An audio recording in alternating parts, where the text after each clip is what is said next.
Obyekt sahibiyle sakinler üz-üzə. Eyvallah, xoşuma gəlməyəcək daha sıramda sakit bir evdə yaşam. Mən deyirəm.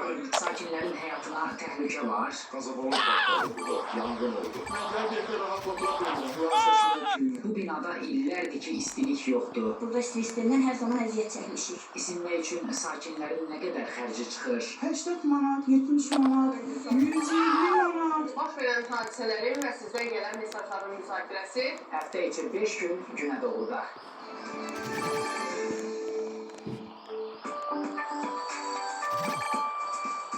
Sualınızla həkim cavab verir. Sayın Erdoğan Çox maraqlı bir qonağımız var. və Zümrüd Qasımovanın aparıcılığı bu həftə Bütün pasientlər axı bunu bilmirlər. genetik testləri tətbiq Her şey yazmışsın. Ay, ben bir film var. Bu ne her?